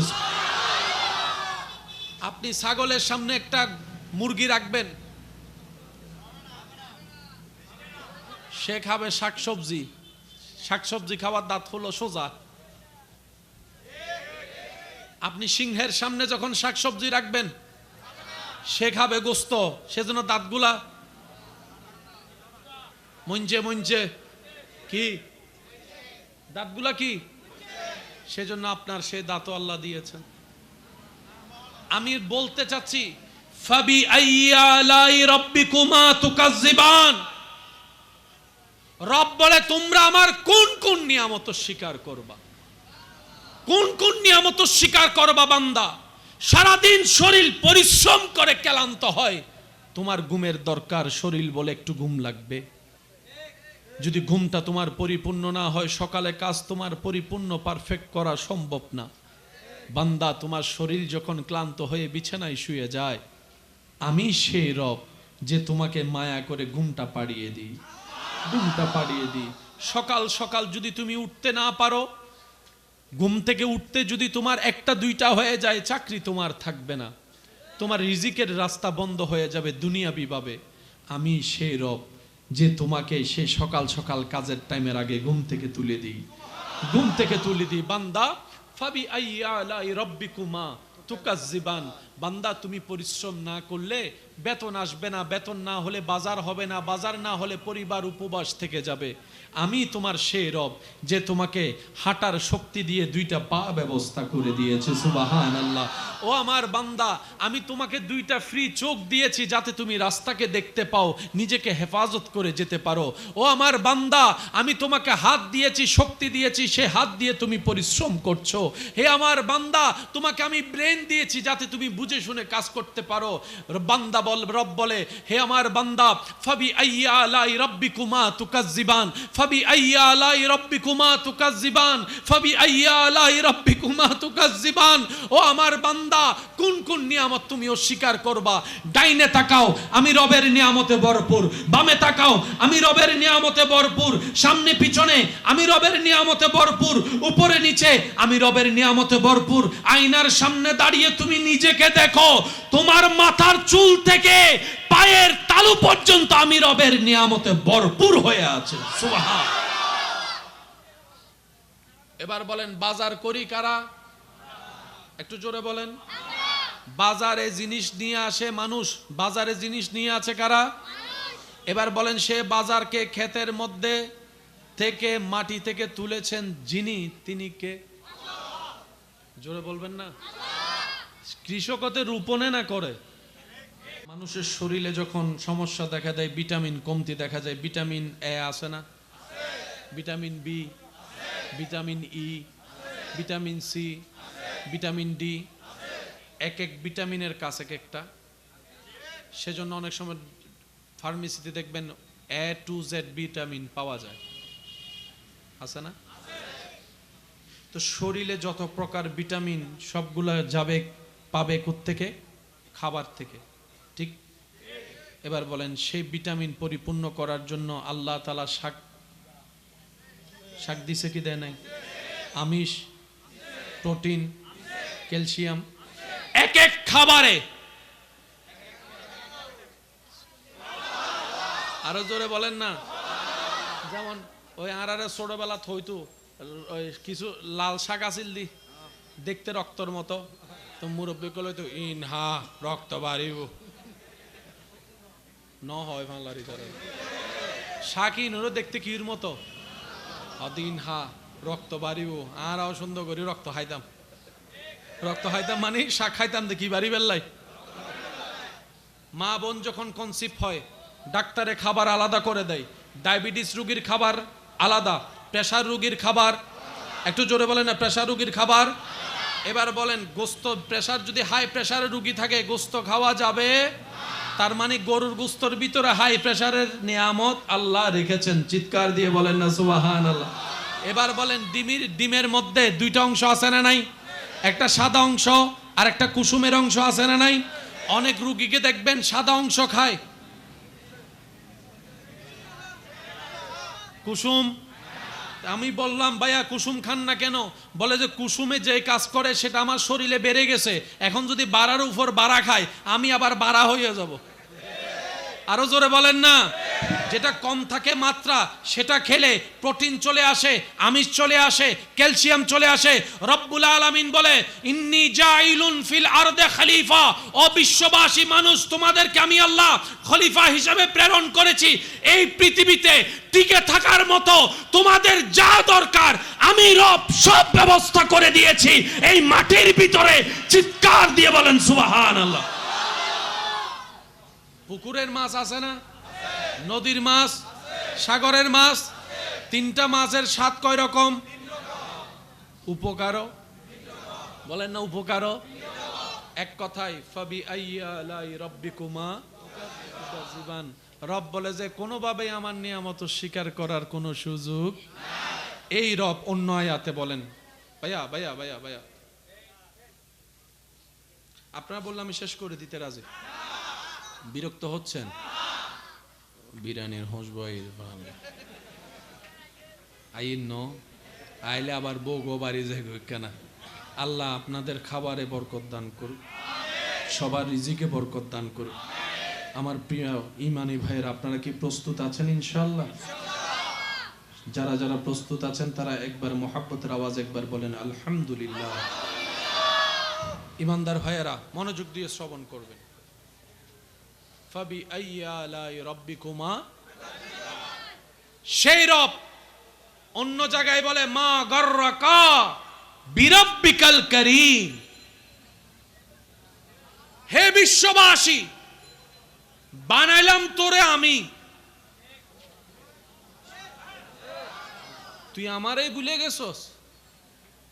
খাওয়াই তোরে আমি, তুই বসের প্রশংসা করস আমারে বাদ দিয়ে।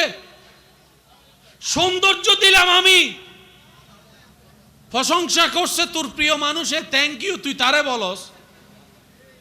বানাইলাম যে তার একবারও বললি না। খাবার পেট ভরে খেস, ডেকুরের শান্তি তুলে, রান্না মজা হয়েছে আপনার, অনেক মজা হয়েছে, ধন্যবাদ তারে দিলি। আমি যে মাটির থেকে তুলে দিলাম,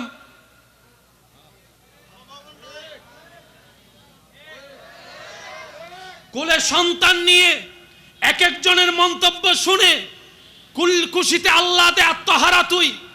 ছেলেটার চেহারা যা সুন্দর হয়েছে, তোর মেয়ে বেবিটা মাশাআল্লাহ চমৎকার সুন্দর, থ্যাংক ইউ ভাবি, থ্যাংক ইউ ভাইয়া, থ্যাংক ইউ বলে বলে মুখে ফেনা তুললি।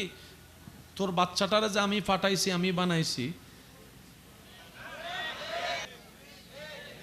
গাছ গরু ফোন করিতে যাগুই হানি একানা দিলে দিলু, নদিলে আরো জোর রহনা নদিলে, তিলে তিলে সে মাটি থেকে গাছে রূপান্তর করেন যিনি, তিনি।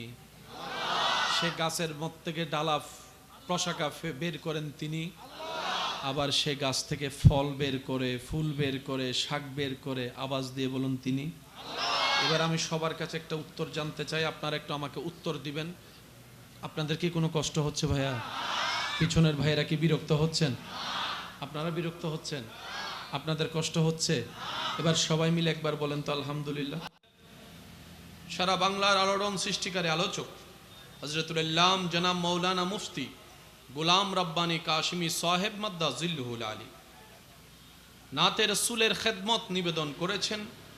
শায়ের জগতের এক উজ্জ্বল নক্ষত্র, আমার প্রাণপ্রিয় স্নেহধন্য ভাই শায়ের আহলে সুন্নাত শায়ের মৌলানা মুহাম্মদ মাহিউদ্দিন তানবীর সাহেব মাদ্দা জিল্লুহুল আলী। আজকের মাহফিলের সম্মানিত মান্যবর প্রধান আলোচক মনিরুল্লাহ শাহ মাজার প্রাঙ্গণের সাবেক পেশ ইমাম রৌনক আহলে সুন্নাত মৌলানা মুহাম্মদ মুর্শেদুল আলম আল কাদেরী মাদ্দা জিল্লুহুল আলী সাহেব সহ আমন্ত্রিত অতিথিবৃন্দ, উপস্থিত আল্লাহর প্রেমিক, নবীর প্রেমিক, ইমানদার ভাইয়েরা, ব্যবসায়ী, চাকরিজীবী ভাইয়েরা, দিনমজুর ভাইয়েরা, চালক ভাইয়েরা, স্কুল কলেজ ভার্সিটি মাদ্রাসার প্রাণপ্রিয় ছাত্র ভাইয়েরা, উপস্থিত এলাকার মান্যবর ব্যক্তিবর্গ, মুরাব্বিয়ানে আজম, হাজেরানে মজলিস, আল্লাহর প্রেমিক, নবীর প্রেমিক, আসসালামু আলাইকুম ওয়া রাহমাতুল্লাহি তাআলা ওয়া বারাকাতুহু। জবান খুলে সর্বপ্রথম সবাই মিলে ওই মহান মুনিবের আলিশান ও পাক দরবারে লক্ষ কোটি শুকরিয়া জ্ঞাপনের নিমিত্তে নিজের জবান থেকে আওয়াজ বের করব মোহাব্বত মিশ্রণ করে ওই রবের দরবারে, যে রব আপনার আমার হাজার হাজার গুনাহ অপরাধ দেখার পরও রহমতের ছাদর তলে রেখে রিজিক আমাদের জন্য উন্মুক্ত রেখেছেন। ওই রব যিনি অসহনীয় গরমকে রহমতের বৃষ্টিদানের মাধ্যমে সম্পূর্ণ পরিবেশকে শীতল করে আমাদের বাস উপযুক্ত করেছেন। ওই রবের দরবারে সবাই মিলে জবান খুলে একবার চিৎকার দিয়ে বলি আলহামদুলিল্লাহ। আওয়াজটা মনে হয় আরেকটু বড় হবে, আরেকবার বলি আলহামদুলিল্লাহ, আরেকবার চিৎকার দিয়ে বলি আলহামদুলিল্লাহ। আল্লাহ তাআলা মেহেরবানি করে আমাদের সবার জীবনের কবিরা সগীরা গুনাহকে মাফ করে দিন, চিৎকার দিয়ে বলেন আমিন। আল্লাহ দয়া করে আমাদের সবার মা বাবার গুনাহ মাফ করে দিন। আমাদের যত আত্মীয় স্বজন এবং এই এলাকায় যত কবরবাসী এই মুহূর্তে কবরের কঠিন আযাবে কষ্ট পাচ্ছে, আল্লাহ মেহেরবানি করে দয়া করে প্রত্যেকটি কবরবাসীকে আযাব থেকে মুক্তি দান করুন। আজকের এই আয়োজনে আমরা সবাই একত্রিত হয়েছি ওলি জগতের উজ্জ্বল নক্ষত্র শাহ সুফি হযরত সৈয়দ মনিরুল্লাহ শাহ রহমতুল্লাহ আলাইহির এই সালানা উরসে পাকে আল্লাহ পাক আমাদের সকলের হাজিরি কবুল করুক আমিন। আমি আমার ইমানদার ভাইদের কাছে বিনয়ের সাথে শ্রদ্ধার সাথে নিবেদন রাখব, আল্লাহ তাআলা আমি অধমকে যেইটুকু সময় বলার সুযোগ দিবেন এই সময়টুকু সবাই একটু মনের কান দিয়ে শোনার চেষ্টা করব, ইনশাআল্লাহ। কি বলা যাবে? দ্বিতীয় নাম্বার, আওয়াজগুলো একটু আমাকে একটু আপনারা মেহেরবানি করে কথা বুঝে বুঝে আওয়াজ দিয়ে একটু সহযোগিতা করবেন। যারা করতে রাজি আছেন তারা একবার বলেন মারহাবা, মাশাআল্লাহ। আর একটু গর্জন দিয়ে বলেন মারহাবা। মাইকের আওয়াজ যতটুকু যাচ্ছে যে যেখান থেকে শুনতে পাচ্ছেন গভীর মনোযোগ। তবে মাইকওয়ালা ভাইকে অনুরোধ করব, রাত যেহেতু গভীর হয়েছে ছোট্ট আওয়াজও অনেক বড় শোনায়, তো সেক্ষেত্রে মাইকওয়ালা ভাইয়ের কাছে অনুরোধ, মাইকের আওয়াজ যতটুকু নিয়ন্ত্রণে রেখে মানুষকে কষ্টমুক্ত রাখা যায় চেষ্টা করবেন। কারণ ইসলাম কাউকে কষ্ট দেওয়া পছন্দ, কারো ঘুম নষ্ট হওয়া পছন্দ করে। অনেকেই আছেন হয়তো ওষুধ খেয়ে ঘুমানোর চেষ্টা করছেন, যদি আমার আওয়াজের কারণে আমাদের আওয়াজের কারণে যদি ঘুমাতে না পারে, খাজনার চাইতে সিডেঙ্গে নাই ভাঙলা রোহিঙ্গে ডুগি ভাঙলা চাই সিডেঙ্গে অকল আসনি ও ভাই সিডাঙ্গর আওয়াজ একবার হস আমার হাবা ইয়া না বুঝা যারা যার মেজাইন্য গরু বুঝতে হইন্য বসি একবার বলেন আলহামদুলিল্লাহ। খাজনার চাইতে বাজনা বেড়ে যাবে। ইসলাম বড় সুন্দর, ইসলাম বড় চমৎকার। ইসলাম বলে নিজে বাঁচো, অন্যকে মেরে নয়। সুবহানাল্লাহ বলেন, আর একটু জোরে বলেন। ইসলাম বলে খাও, তবে পেট ভরে খেও না। ইসলাম বলে ক্ষুধা নিবারণ করো, অন্যের পাত থেকে কেড়ে খেও না। সুবহানাল্লাহ বলি, আরে জোরে। ইসলাম চমৎকার, ইসলাম ওয়ান্ডারফুল, ইসলাম অতি সুন্দর। ব্যর্থতা আমাদের ইসলামকে না বুঝতে পেরেছি, না বুঝাতে জেনেছি, যার কারণে আজকে বিশ্ব ইসলামকে ভুল বুঝে বসে আছে আমাদের মতো অজ্ঞ মুসলমানদের কারণে। কথা বলেন ঠিক কি না? না হয় ইসলামের দিকে বাবা, ইসলামের দিকে লিগেলি ভাবে আঙ্গুল তোলার মতো ক্ষমতা পৃথিবীর বুকে কারো। আমি অনুরোধ করব আমরা যেন আজকের মাহফিলকে নিজের জন্য কল্যাণ বয়ে আনতে পারি, আল্লাহ সে তৌফিক দান করুন। আমিন। আর একটু জোরে বলেন।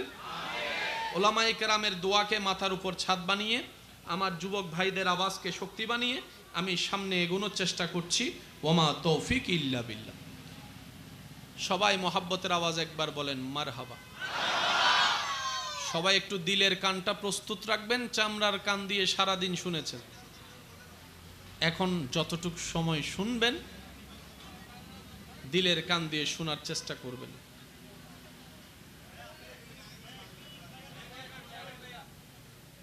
মোহাব্বত, মোহাব্বত। আল্লাহ সকলের মোহাব্বত কবুল করুক আমিন।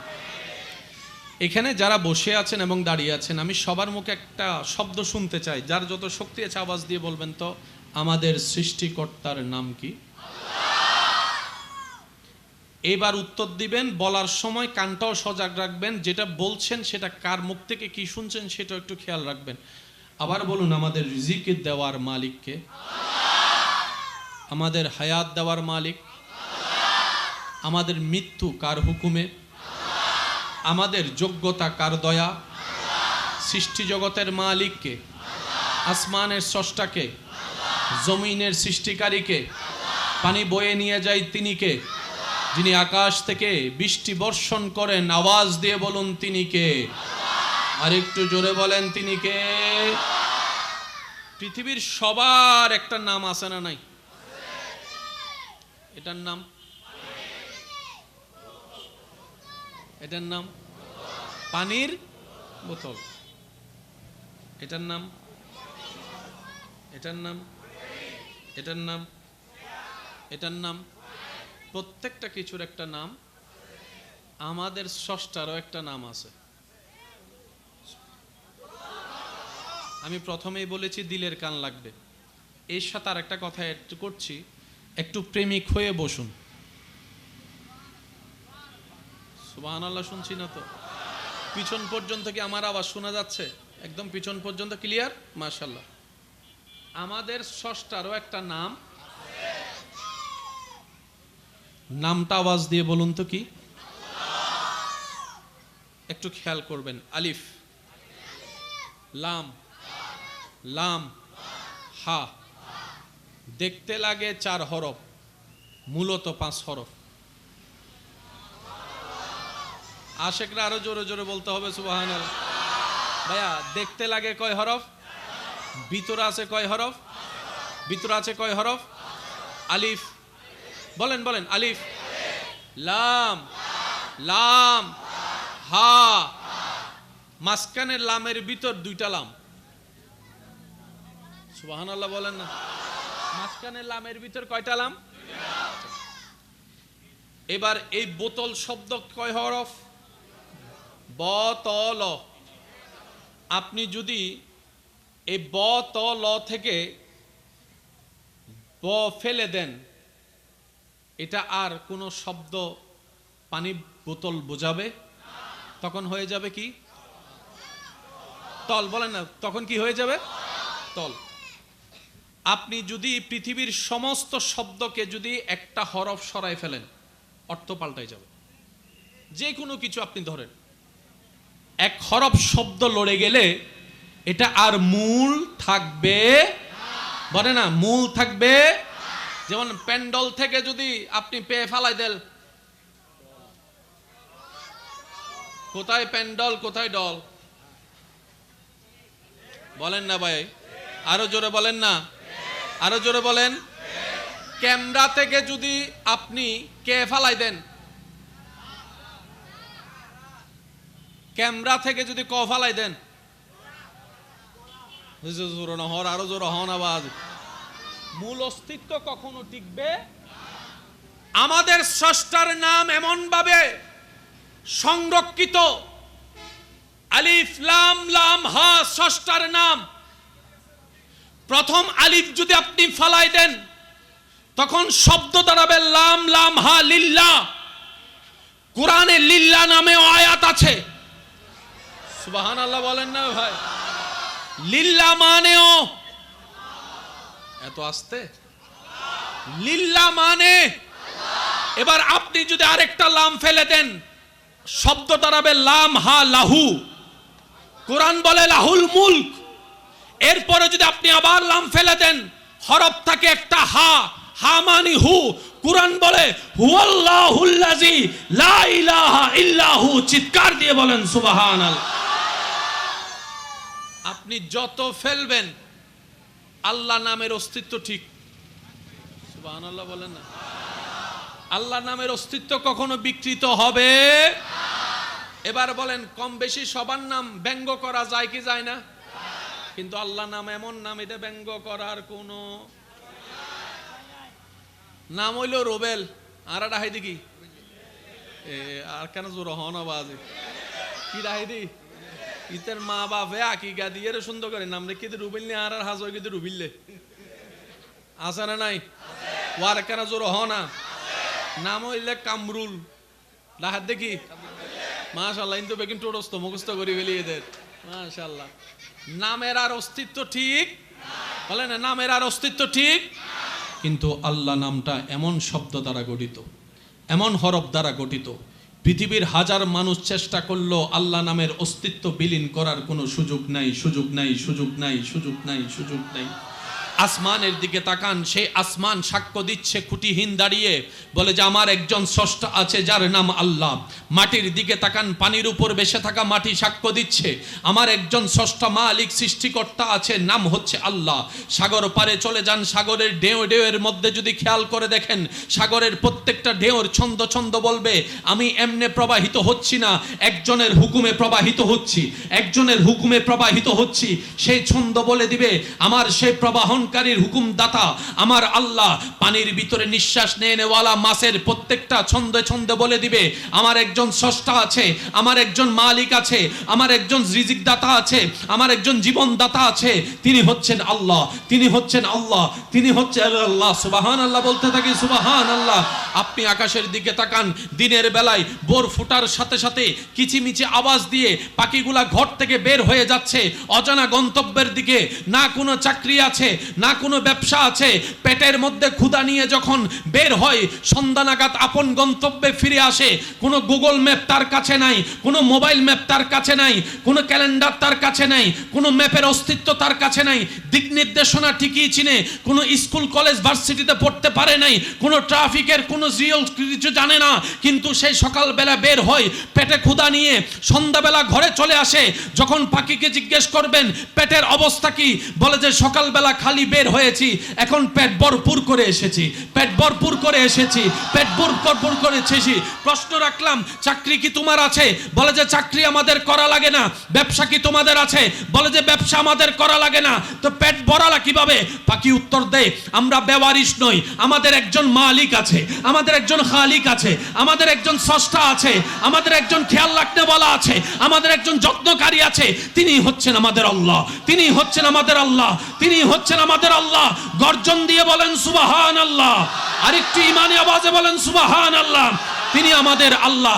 আপনি ডানে তাকান, বামে তাকান, অনুভব করেন বাতাসের ছন্দ প্রমাণ করে আল্লাহ আছে, গাছের প্রমাণ করে আল্লাহ আছে, মেঘ জ্বলছে, মেঘ দৌড়াচ্ছে, প্রমাণ করে আল্লাহ আছে, আকাশ থেকে বৃষ্টি বর্ষণ হচ্ছে, প্রমাণ করছে আল্লাহ আছে। সমস্ত সৃষ্টি জগতেই প্রত্যেক সেকেন্ডে প্রমাণ করে এটা কোনো এককভাবে আল্লাহ তাআলা সৃষ্টি করেছেন এই কুল কায়নাতকে, এটা এমনি এমনি হয় নাই, মালিক একজন আছে। আওয়াজ দিয়ে বলুন তিনি কে? আল্লাহু আকবার। উচ্চ আওয়াজে বলেন তিনি কে? আমি সবার জবান থেকে শুনতে চাই, যাদেরকে আল্লাহ জবান দিয়েছেন তারা বলেন তিনি কে? আরো জোরে বলেন তিনি কে? ছিলেন, মাশাআল্লাহ মাশাআল্লাহ, ছিলেন, আছেন, আমরা ছিলাম, এখন এক সময় থাকবো। আমরা ছিলাম, বলেন ছিলাম, এখন দুনিয়াতে, এক সময় থাকবো। আল্লাহ বলেন ছিলেন, আল্লাহ আছেন, থাকবেন। সেই আল্লাহ যার বন্ধু। আজকে একটা কথা বলি, সবাইকে না, যে দুই একজন আমাকে ভালোবাসেন আবদার করে বলি, অনুমতি, অনুমতি। ইসলাম জানার চাইতে বেশি দরকার ইসলাম বুঝা। জানি আমরা অনেক কিছুই, পালন করা হয় না কেন বুঝবেন? আমরা বুঝি না বলে পালন করা হয় না। সুদ খাওয়া জানে না কে, তারপরও জানি না শুন না। গোশ খাওয়া, বাবা বাবা বাবা,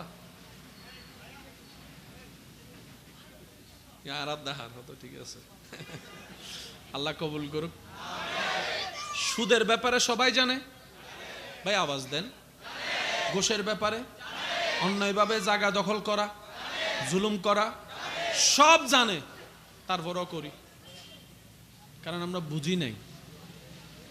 আমরা বলেন আমরা নামাজ কয় ওয়াক্ত? সবাই সবাই সবাই, কিন্তু মসজিদ মসজিদ মসজিদ কেন?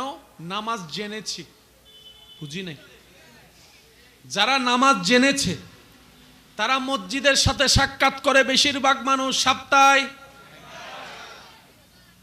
হ্যাঁ, কিন্তু নো হইও ভাই, তোমারা হইও দেখ সপ্তাহে কয় রাকাত? কয় রাকাত? কয় রাকাত? নামাজ যারা জেনেছে সপ্তাহে পড়ে 2 রাকাত, আর যারা নামাজ একবার বুঝতে পেরেছে 5 ওয়াক্ত পড়ে পড়ে শীতের কালে কম্বল থেকে বের হয়ে ঠান্ডা পানি দিয়ে ওযু করে তাহাজ্জুদের নামাজে দাঁড়িয়ে যায়, ডান হাত তুলে দেখায়, বলেন ঠিক কিনা? জাননেওয়ালা আলাদা, বুঝনেওয়ালা আলাদা, বলেন জাননেওয়ালা আলাদা। এবার আসেন আমার ভাইয়েরা, আমরা জানি কম বেশি সবাই, এখন থেকে একটু বুঝার চেষ্টা করব, আর একটু জোরে। আল্লাহর প্রেমিক হওয়ার ইচ্ছা আছে? যার যার আছে একটু 2 হাত তুলে দেখান তো। আল্লাহু আকবার। ইয়া রাসূল,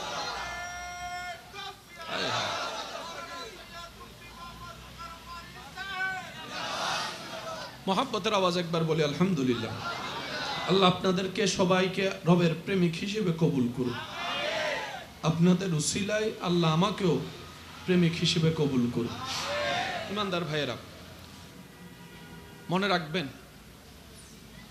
এই পৃথিবীর সমস্ত কিছু তার, যে হয়েছে আপন রবের। আপনারা আমরা তো খুঁজি, অর্জন করি, চেষ্টা করি নেওয়ার জন্য, কিন্তু যারা রবের বন্ধু তাদের খুঁজতে হয় না। বলেন না রে ভাই? ইবে ইউত আছে দে 5 বছর ইভানলার 10 বছর রাস্তা গরিবের হত কিছু ভাঙ্গি ফেলার।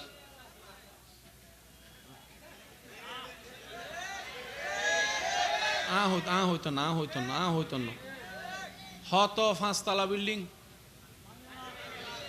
হত নতুন নতুন দোয়ান,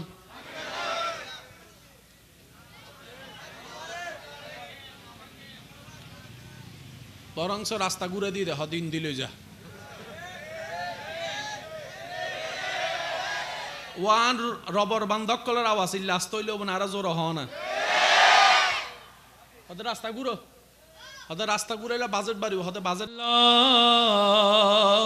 ক্ষমা করে দাও, মাফ করে দাও। দেখি সবাই মিলে পড়েন, আল্লাহ ও গো আল্লাহ ক্ষমা করে দাও। আওয়াজটা আর একটু বড় হবে, আল্লাহ ক্ষমা করে দাও মা। জীবন মুদের এই যতদিন থাকিবে, সুপথে চালাও, মাফ করে দাও আল্লাহ ও গো আল্লাহ